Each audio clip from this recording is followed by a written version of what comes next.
आज हम चल रहे हैं समझने कि भारत के संविधान को संशोधित करने की क्या प्रक्रिया है। भारत का संविधान अपने अपने अपने आप को संशोधित करने के लिए कौन से अनुच्छेद में अपनी बात को रखता है और कैसे भारत के संविधान को संशोधित किया जा सकता है। लास्ट क्लास में भी मैंने आपको थोड़ा बहुत बताया था कि हमारे संविधान को परिवर्तित करने या संशोधित करने के 3 तरीके बताए गए हैं। तो आज हम चल रहे हैं उसी को बहुत विस्तार पूर्वक जानने और समझने कि भारत के संविधान में संशोधन कैसे होता है, क्या क्राइटेरिया है भारत के संविधान में संशोधन के। पहले हम एक अनुच्छेद पढ़ेंगे,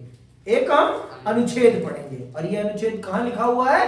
भारत के संविधान में ही लिखा हुआ अनुच्छेद 368। यह अनुच्छेद 368 क्या कहता है पहले ये जान लेते हैं, फिर उसके बाद हम आगे बढ़ते हैं। ठीक है, सुनिएगा ध्यान से। संसद अपनी संवैधानिक शक्ति के द्वारा और इस अनुच्छेद में वर्णित प्रक्रिया के अनुसार संविधान में नए उपबंध कर सकती है। पहले से विद्यमान उपबंधों को बदल या हटा सकती है। संसद क्या लिखा है? संसद अपनी संवैधानिक शक्ति के द्वारा, संविधान ने ही संसद को यह ताकत दी है कि वो भारतीय संविधान में नए उपबंध, नई बातें जोड़ सकती है और पुरानी बातों को हटा सकती है। लेकिन कैसे? वर्णित प्रक्रिया के अनुसार एक प्रक्रिया बताई गई है और उस प्रक्रिया का अनुसरण करके ही इस काम को अंजाम दिया जा सकता है। बिना उस प्रक्रिया का अनुसरण किए बिना आप इस काम को अंजाम नहीं दे सकते हैं। समझ में आई बात? आपको अगर भारत के संविधान में संशोधन करना है तो आपको उस वर्णित प्रक्रिया का अनुसरण करना ही पड़ेगा। बिना उस प्रक्रिया का अनुसरण करे आप भारत के संविधान में कोई भी उपबंध नहीं जोड़ सकते और कोई भी उपबंध नहीं हटा सकते हैं। सीधी बात, नो बकवास। सीधी बात, नो बकवास। ठीक है, अब आप सुनो। हम पहले ही कह चुके हैं कि हमारे संविधान निर्माता संविधान को एक संतुलित दस्तावेज बनाने के पक्षधर थे। मतलब वो एक ऐसा दस्तावेज बनाना चाहते थे कि जो समय की जरूरतों को पूरा करता हो। वो कोई जड़ किताब नहीं बनाना चाहते थे, वो कोई जड़ किताब नहीं बनाना चाहते थे। वो इस देश के लिए एक ऐसी किताब बनाना चाहते थे जो इस देश की जरूरतों को पूरा करे, जो इस देश की आवश्यकताओं को ध्यान में रखते हुए चीजें करे। तो इस चीज को ध्यान में रखते हुए हमारे संविधान निर्माताओं ने इस किताब का निर्माण किया है और ये भारत की आवश्यकताओं को समय के अनुसार पूरा करने का अपने अंदर मादा रखती है। इसीलिए तो इस किताब को इस देश की सर्वोच्च किताब माना जाता है। आगे सुनो। संविधान को इतना लचीला होना चाहिए कि उसमें आवश्यकता के अनुसार बदलाव किए जा सके, लेकिन साथ ही इसे अनावश्यक और अक्सर होने वाले बदलाव से बचाया जाना चाहिए। मतलब दोनों चीजों का संतुलन होना चाहिए कि जरूरत के अनुसार इसमें चीजों को लाया भी जा सके, लेकिन हर चीज को भी ना ऐड ऑन किया जा सके। इस चीज का भी ख्याल रखना है कि जरूरी चीजों को आसानी से बदलने की भी प्रक्रिया ना हो। तो भारत के संविधान ने बहुत ही संतुलन साधा है। बांस के डंडे की तरह है भारत का संविधान कि आवश्यकता के अनुसार उसी प्रकार से मुड़ जाएगा, लेकिन टूटेगा नहीं। लचीलेपन के मामले में बांस का डंडा है भारत का संविधान। समझ में आई बात? लचीलेपन के मामले में बांस है भारत का संविधान, लेकिन कठोरता के मामले में लोहा भी है भारत का संविधान। ये दोनों खूबियां हैं भारत के संविधान में। अनावश्यक चीजों को भारत के संविधान में ऐड नहीं किया जा सकता। भारत के संविधान में जो महत्वपूर्ण अनुच्छेद हैं उनको परिवर्तित करने के लिए आपको अलग प्रक्रिया का अनुसरण करना पड़ता है। मैंने आपको बताया ना, भारत के संविधान के अनुच्छेदों को परिवर्तित करने की 3 प्रक्रियाएं हैं और हर अनुच्छेद की अपनी एक अलग प्रक्रिया है। उस अनुच्छेद के ऊपर मौलिक अधिकारों को परिवर्तित करने की या उनमें संशोधन करने की प्रक्रिया सबसे जटिल है। सबसे जटिल, सबसे जटिल संशोधनों में आते हैं आपके मौलिक अधिकार। उनमें परिवर्तन करने का मतलब है भारत के संविधान को फिर से लिखना, और इसे करना सबसे मुश्किल बनाया गया है। इसका संशोधन सबसे मुश्किल है। अभी आपको मैं बताऊंगा इन सब चीजों के बारे में बहुत विस्तार से, सुनना बहुत ध्यान से। दूसरे शब्दों में संविधान निर्माता संविधान को एक ही साथ लचीला और कठोर बनाने के पक्ष में थे। यहां लचीले का मतलब है परिवर्तनों के प्रति खुली दृष्टि, और कठोर का अर्थ है अनावश्यक परिवर्तन के प्रति सख्त रवैया। समझ में आई बात? कि मतलब अगर आवश्यकता है तो परिवर्तन को आसानी से स्वीकार किया जा सके, लेकिन अनावश्यक परिवर्तन को किसी भी सूरत में स्वीकार नहीं किया जाएगा।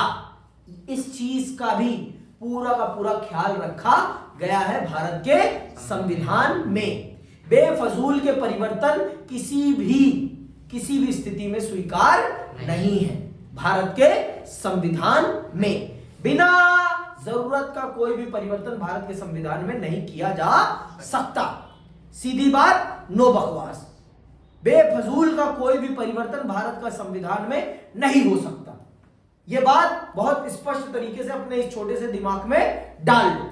तो भारत का संविधान जरूरत के हिसाब से लचीला भी है और जरूरत के हिसाब से बहुत ज्यादा कठोर भी है। दोनों चीजों को इसमें बहुत ही नजाकत के साथ सम्मिलित किया गया है भारत के संविधान में। ठीक है, आगे सुनो। लचीला संविधान वह होता है जिसमें आसानी से संशोधन किया जा सके। जिन संविधानों में संशोधन करना बहुत मुश्किल होता है, ऐसे संविधानों को कठोर कहा जाता है। भारतीय संविधान में इन दोनों ही तत्वों का समावेश किया गया है। आसानी से भी संशोधन है और बहुत ही मुश्किल संशोधन प्रक्रिया भी है। दोनों ही प्रक्रियाएं आपको भारत के संविधान में देखने को मिल जाएंगी। ऐसा भी संशोधन है कि जिसमें आराम से संशोधन किया जा सकता है, लेकिन ऐसे भी संशोधन है जिनको करने में अच्छों के पसीने निकल जाते हैं। ऐसे भी संशोधन की प्रक्रिया है। सुनो ध्यान से, अभी आपको पता चलेगा धीरे धीरे। संविधान निर्माता जानते थे कि संविधान में त्रुटियां हो सकती हैं। हमारे संविधान निर्माता इस बात को मानते थे कि समय के साथ आज जो सही है, आने वाले समय में वो गलत हो सकता है। तो इस चीज को ध्यान में रखते हुए उन्होंने बहुत अच्छे से इस बात को समझा कि अगर आने वाले समय में आज जो सही बात है वो गलत हो जाएगी, तो उसको हटाने का भी प्रावधान होना चाहिए। तो उस चीज को भारत के संविधान निर्माताओं ने भारत के संविधान में बहुत अच्छे से लिख दिया और संसद को ये शक्ति सौंप दी है कि अनुच्छेद 368 के अंतर्गत आपके पास ये ताकत है कि आप वर्णित प्रक्रिया का अनुसरण करके आप भारत के संविधान में नए उपबंध जोड़ सकते हैं और पुराने उपबंधों को हटा सकते हैं। सीधी बात, नो बकवास। वे समझते थे कि संविधान पूरी तरह दोष मुक्त नहीं हो सकता। वे संविधान को एक ऐसा रूप देना चाहते थे कि त्रुटि सामने आने पर उसका निवारण आसानी से किया जा सके। इस संविधान के कुछ प्रावधानों का स्वरूप अस्थायी था और इसके बारे में यह राय अपनाई गई थी कि नई संसद का गठन होने पर या बाद में इन प्रावधानों को हटा लिया जाएगा। हमारा संविधान एक संघीय राज व्यवस्था बनाने के पक्ष में था। हमारा संविधान एक संघीय राज व्यवस्था, अंडरलाइन कर लो इस शब्द को, हमारा संविधान एक संघीय राज व्यवस्था बनाने के पक्ष में था। इसीलिए उसमें ऐसे प्रावधान किए गए थे कि राज्यों की शक्तियों को उनकी सहमति के बिना नहीं हटाया जा सके। इसके कुछ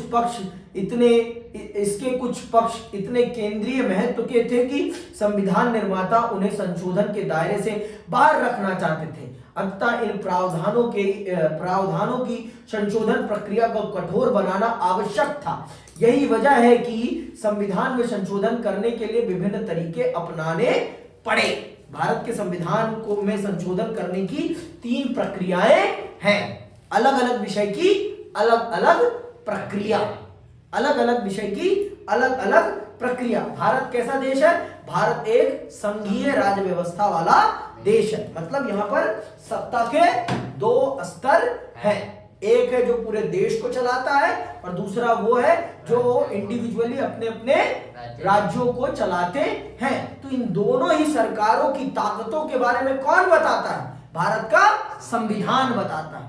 तो इनकी ताकतों में किसी भी प्रकार का परिवर्तन ना होने पाए, इस चीज को ध्यान में रखने के लिए भारत के संविधान निर्माताओं ने भारत के संविधान में इन सब बातों को बहुत अच्छे से समाहित किया है, जिससे कि किसी भी प्रकार का परिवर्तन राज्यों की ताकत में बेवजह ना किया जा सके, केंद्र सरकार अपनी मनमानी ना कर सके।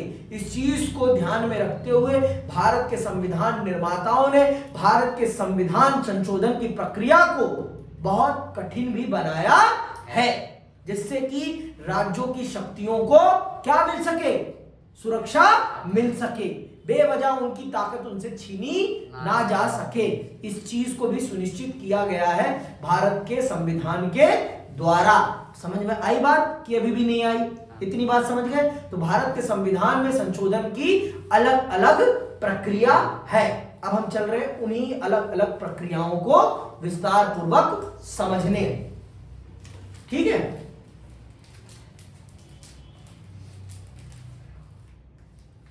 संविधान में ऐसे कई अनुच्छेद हैं जिनमें संसद सामान्य कानून बनाकर संशोधन कर सकती है। ऐसे मामलों में कोई विशेष प्रक्रिया अपनाने की जरूरत नहीं होती। इस प्रकार के संशोधन और सामान्य कानून में कोई अंतर नहीं होता। संविधान के इन हिस्सों को काफी लचीला बनाया गया है। आगे संविधान के 2 अनुच्छेद दिए गए हैं, इन्हें ध्यानपूर्वक पढ़ें। इन दोनों अनुच्छेदों में विविध विधि द्वारा शब्द का प्रयोग किया गया है, जिसका अर्थ यह है कि संसद इन अनुच्छेदों में अनुच्छेद 368 में वर्णित प्रक्रिया को अपनाए बिना ही संशोधन कर सकती है। संविधान के अनुच्छेदों में संसद इसी सरल तरीके से संशोधन कर सकती है। मतलब भारत के संविधान में संशोधन की अलग अलग प्रक्रिया है। तो भारत के संविधान में संशोधन की अलग अलग प्रक्रिया बताई गई। कुछ संशोधन तो बहुत ही सामान्य प्रक्रिया का अनुसरण करके किए जा सकते हैं, लेकिन कुछ संशोधनों को करने के लिए आपको अनुच्छेद 368 में वर्णित प्रक्रिया का ही अनुसरण करना पड़ता है। यहां जो शब्द लिखा है विधि द्वारा, मतलब विधि का बिना पालन किए आप वो संशोधन नहीं कर सकते। लेकिन कुछ ऐसे भी प्रावधान है भारत के संविधान में जो सामान्य तरीके से संशोधित किए जा सकते हैं। संसद के सामान्य से बहुमत से आप उनको परिवर्तित कर सकते हैं, लेकिन कुछ परिवर्तन ऐसे हैं जिनको आप सामान्य तरीके से संशोधित नहीं कर सकते हैं। ये भी है एक सच, ये भी एक सच है। समझ में आई बात? और इस सच को झुठलाया नहीं जा सकता। तो ऐसे कौन से वो अनुच्छेद हैं जिनको आपको संशोधित करना है तो आपको विधि का पालन करना पड़ेगा? वो कौन से संशोधन है, इस बात को भी समझना हमारे लिए बहुत जरूरी है। तो अनुच्छेद 2 सुनना बहुत ध्यान से। संसद विधि द्वारा संघ में नए राज्यों को प्रवेश दे सकती है। आपको यह बात पता है कि भारत के राज्यों की सीमा को पुनर्निर्धारित करने की ताकत किसके पास है? संसद के पास है। लेकिन यहां पे लेकिन जरूर आएगा। इसने क्या लिखा है? विधि द्वारा। क्या लिखा है? संसद विधि द्वारा संघ में नए राज्यों को प्रवेश दे सकती है, लेकिन विधि द्वारा। यहां पर अगर ऐसा कोई संशोधन या ऐसे किसी नए राज्य का निर्माण किया जा रहा है तो जिस राज्य से उस राज्य को तोड़ा जाएगा, निकाला जाएगा, उसकी बिना स्वीकृति के ये काम नहीं हो सकता है। इसके लिए विधि का अनुसरण करना पड़ेगा। अनुच्छेद 3 क्या कहता है? सुनना। संसद विधि द्वारा किसी राज्य का क्षेत्रफल बढ़ा सकती है, घटा भी सकती है और बढ़ा भी सकती है, लेकिन विधि द्वारा। विधि का पालन किए बिना इस काम को अंजाम नहीं दिया जा सकता। इस बात को समझो पीयूष। कि भारत के संविधान निर्माताओं की ये दूरदर्शिता है कि उन्होंने भारत के संविधान में संशोधन की अलग अलग प्रक्रियाएं निर्धारित करी हैं। कुछ तो ऐसे सामान्य हैं जिनमें आपको संसद के सामान्य से बहुमत के द्वारा आप संशोधन पारित कर सकते हैं, लेकिन कुछ इतने जटिल हैं कि जिनको कराने में आपकी नानी भी याद आ जाती है। जैसे अभी एक कानून आया था, कौन सा कानून?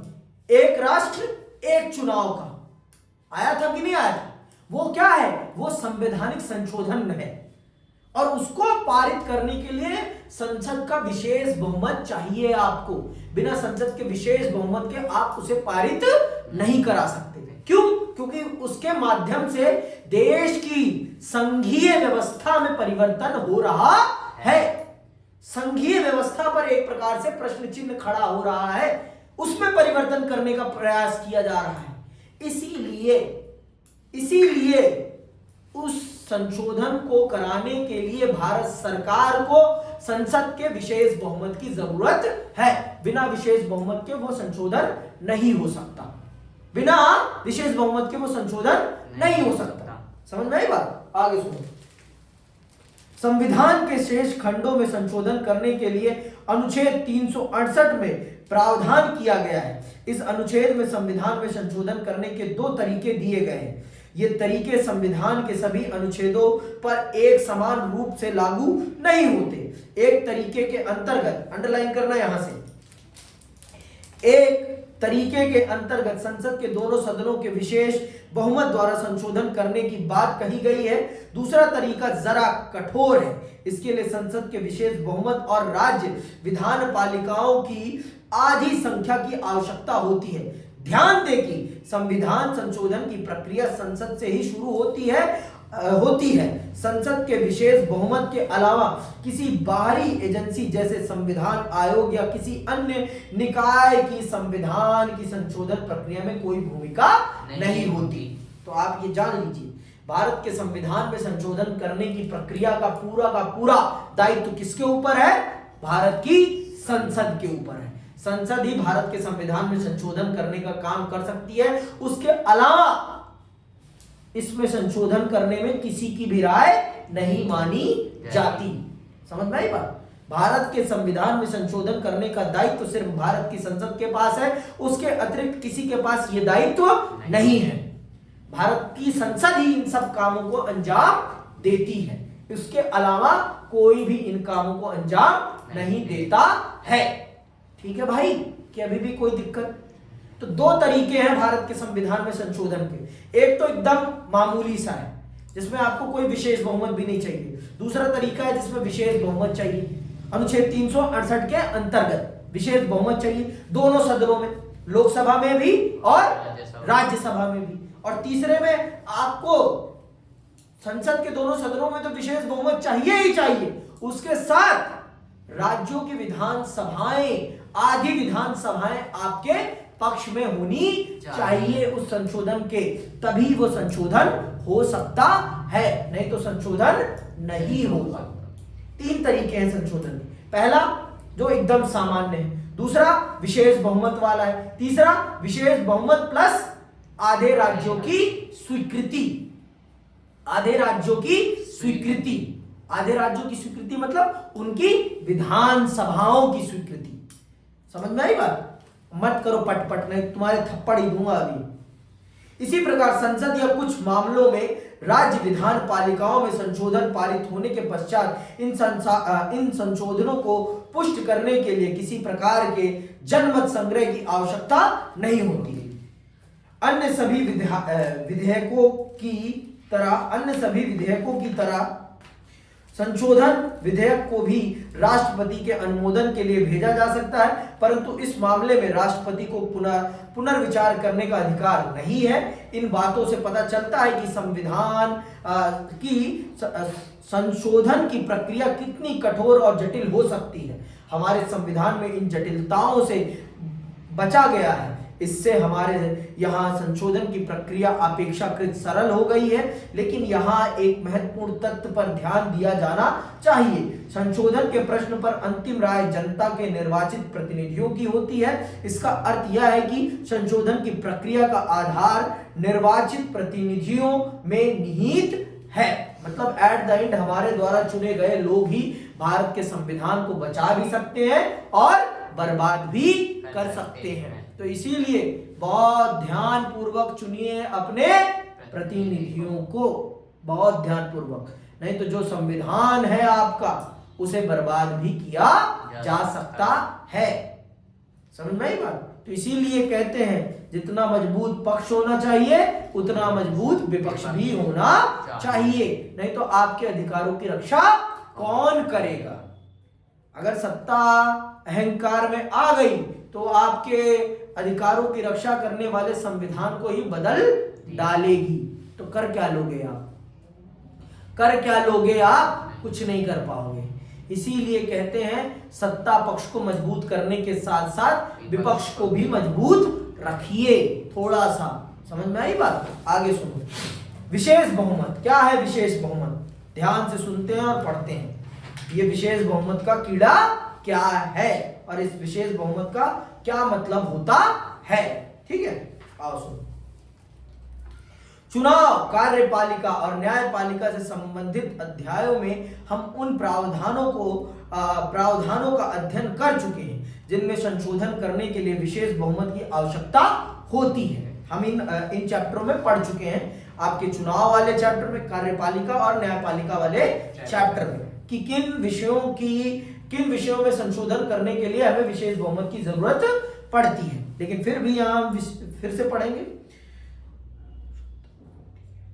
एक बार पुनः याद करें कि विशेष बहुमत का अर्थ होता है सामान्यता विधेयकों में किसी प्रस्ताव या विधेयक को पारित करने के लिए सदन में उपस्थित सदस्यों के साधारण बहुमत की आवश्यकता होती है। कल्पना करें कि सदन में 247 सदस्य उपस्थित हैं। ये सभी सदस्य एक विधेयक पर मतदान करते हैं। अगर इन सदस्यों में से कम 124 सदस्य विधेयक के पक्ष में मतदान करते हैं तो इस विधेयक को पारित माना जाएगा। लेकिन संशोधन विधेयक पर यह बात लागू नहीं होती। संशोधन विधेयक पर यह बात लागू नहीं होती। वहां 50% नहीं चाहिए, वहां आपको 50% नहीं चाहिए, 50% प्लस 1 नहीं चाहिए। वहां पर आपको एक स्पेशल मेजॉरिटी चाहिए, और वो क्या है वो सुनना। संविधान में संशोधन करने के लिए 2 प्रकार के विशेष बहुमत की आवश्यकता होती है। सबसे पहले संशोधन विधेयक के पक्ष में मतदान करने वाले सदस्यों की संख्या सदन के कुल सदस्यों की संख्या की कम से कम आधी होनी चाहिए। अंडरलाइन कर लो, कम से कम आधी होनी चाहिए। ठीक है, आधी होनी चाहिए। दूसरे संविधान का संशोधन का समर्थन करने वाले सदस्यों की संख्या मतदान में भाग लेने वाले सभी सदस्यों की 2/3 होनी चाहिए। मान लो अगर वहां 300 लोग हैं तो कितने लोगों का संविधान संशोधन के पक्ष में मतदान होना चाहिए? 200 लोगों का, कम से कम 200 लोगों का तो कम से कम उसके पक्ष में मतदान होना चाहिए, तभी संविधान संशोधन पर चर्चा हो पाएगी, नहीं तो नहीं होगी। साफ सीधी बात, नहीं तो होगी ही नहीं। समझ में आई बात? संविधान संशोधन इतना आसान नहीं है, विशेष बहुमत में भी। इसीलिए तो जेपीसी में चला गया ना, एक राष्ट्र एक चुनाव, 1 नेशन। समझ में आई बात? इसीलिए चला गया वो जेपीसी में। आगे सुनो। संशोधन विधेयक को संसद के दोनों सदनों में स्वतंत्र रूप से पारित करने की आवश्यकता होती है। इसके लिए संयुक्त सत्र बुलाने का प्रावधान नहीं है। कोई भी संशोधन विधेयक विशेष बहुमत के बिना पारित नहीं किया जा सकता।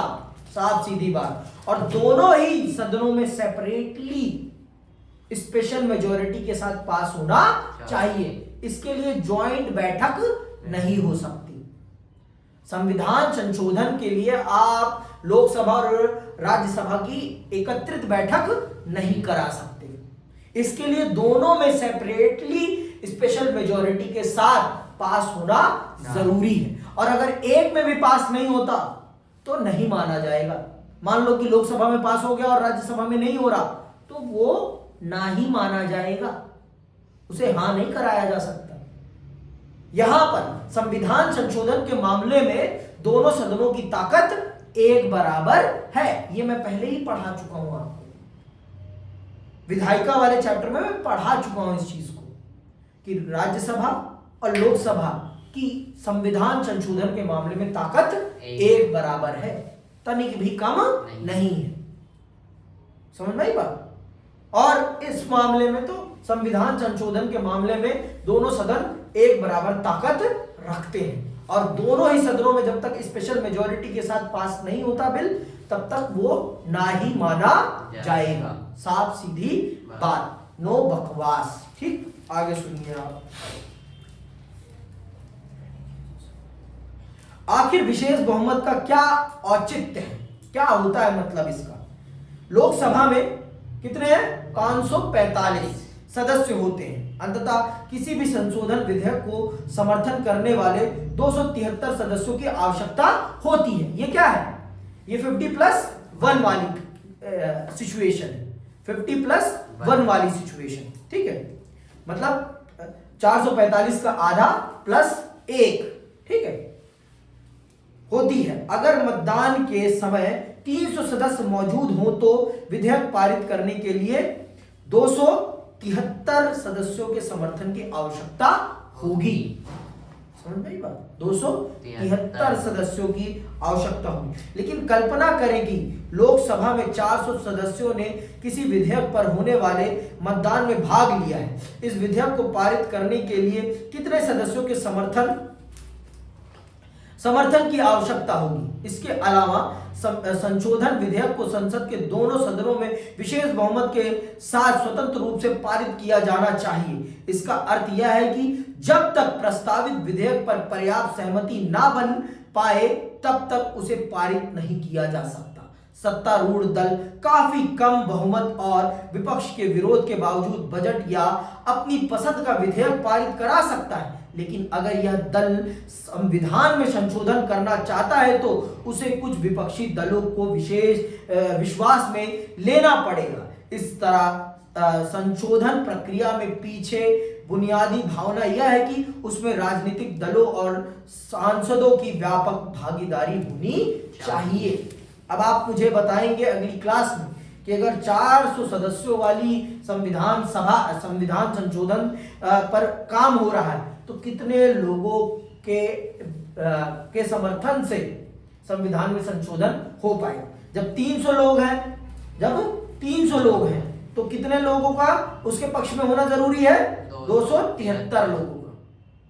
तो अगर 400 लोग हैं तो कितने लोगों का उसके पक्ष में होना जरूरी है? यह मुझे आप अगली क्लास में बताएंगे। ठीक है, आगे सुनो।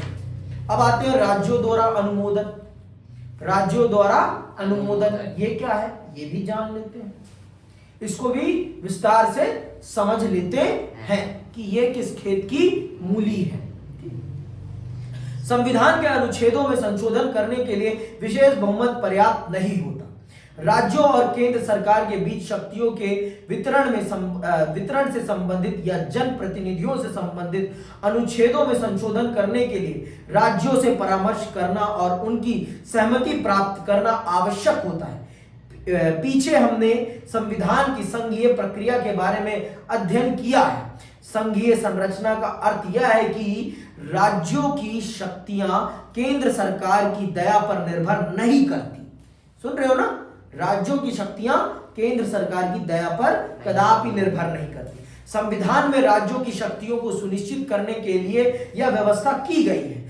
जब तक आधे राज्यों की विधान पालिकाएं किसी संशोधन विधेयक को पारित न कर देती तब तक वह संशोधन प्रभावी नहीं माना जाता। इस अर्थ में यह कहा जा सकता है कि संविधान के कुछ हिस्सों के बारे में राजनीति से एक व्यापक सहमति की अपेक्षा की जाती है।